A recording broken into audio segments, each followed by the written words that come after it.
গল্পটা শুরু হয় বিষ্ণুপুরের এক মেধাবী পরিবারের, যেখানে বাস করত তানিয়া নামে একজন অত্যন্ত মেধাবী মেয়ে, যার বাবা মা চেয়েছিলেন তানিয়া শহরের সবচেয়ে নামকরা কলেজে পড়াশোনা করুক। কিন্তু তানিয়া সবসময় একটি বিষয় নিয়ে অস্থির ছিল। সে নিজের মতো করে জীবন কাটাতে চেয়েছিল, কিন্তু পরিবারের আশঙ্কা ও সামাজিক চাপ তার পিছু ছাড়ছিল না। তানিয়ার জীবনে একমাত্র শান্তি ছিল তার পুরনো বন্ধু রাজু। রাজু ছিল একদমই তানিয়ার বিপরীত। সে ছিল সাধারণ কিন্তু খুবই প্রাণবন্ত। তার স্বপ্ন ছিল বড় হয়ে ব্যবসায়ী হওয়ার, তবে তার মধ্যে এক অসম্ভব ধরনের স্বপ্ন। সে বিশ্বাস করত একদিন সে তানিয়াকে তার পৃথিবী উপহার দিতে পারবে। রাজু ও তানিয়া একে অপরের ছোটবেলা থেকেই জানতো।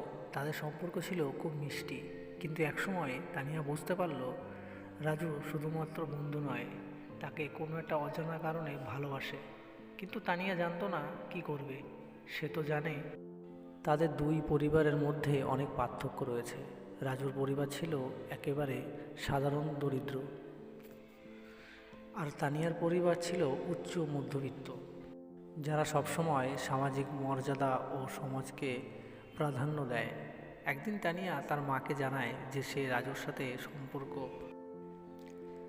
তানিয়ার মা প্রথমে কোনো উত্তর দেয় না, কিন্তু পরে বলল, তুমি জানো তোমার স্থান কোথায়। তোমার পরিবার যে সম্মানে প্রতিষ্ঠিত, তোমার জীবনে কাউকে বেছে নিতে হবে যে তোমার অবস্থানকে সম্মান জানাবে। রাজু তোমার উপযুক্ত নয়। এটা তানিয়ার জন্য খুব কঠিন ছিল। সে রাজুকে ভালোবাসতো, কিন্তু সে জানতো তার মা যা বলেছে সেটা সম্ভব। ঠিক তার পরিবারের সম্মানজনক অবস্থান বজায় রাখতে হলে তাকে সঠিক সিদ্ধান্ত নিতে হবে। রাজুকে যখন তানিয়া জানালো সে তাদের সম্পর্কে চালিয়ে যেতে পারবে না, তখন রাজু একেবারে ভেঙে পড়ে। সে বিশ্বাস করতে পারছিল না যে তানিয়া তাকে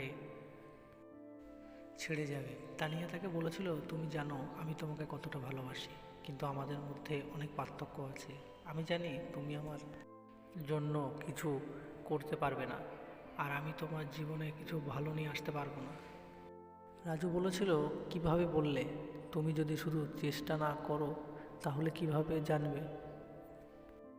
তানিয়া তার চোখ দিয়ে জল নিয়ে বলেছিল, আমাদের সম্পর্কটা শুধু স্বপ্ন, বাস্তবতা অনেক কঠিন। কিন্তু তারপর তানিয়া খুব দ্রুত অনুভব করলো যে তার সিদ্ধান্ত ঠিক ছিল না। সে বুঝতে পারলো নিজের ভালোবাসার পেছনে দৌড়ে যেতে জীবনের সবচেয়ে বড় ভুল করেছে। রাজুকে না বলার পর তার মনে হচ্ছিল সে নিজেকে হারিয়ে ফেলেছে। তার জীবন এক ধরনের শূন্যতার মাঝে চলে গিয়েছে। 2 মাস পরে তানিয়া তার মাকে আর পরিবারের সবাইকে একে একে হারিয়ে যেতে দেখল। পরিবার তাকে নিঃসঙ্গ করে দিয়েছিল, সমাজ তাকে চুপ থাকার জন্য বলেছিল, কারণ সে একটা ভুল সিদ্ধান্ত নিয়েছিল।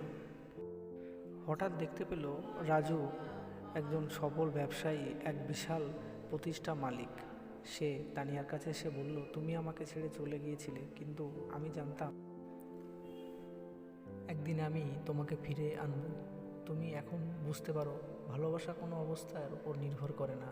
তানিয়া তার চোখের জল ধরে রাখতে পারল না, তার বুক ফেটে উঠল।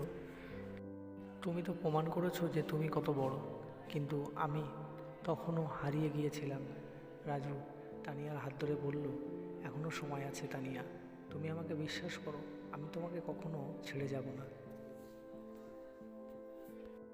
তাদের পক্ষে একে অপরকে বুঝে সহযোগিতা করতে শিখতে হয়েছিল। গল্পের শেষটা ছিল হৃদয় বিদারক, কিন্তু সত্যি ভালোবাসা কখনো হারায় না।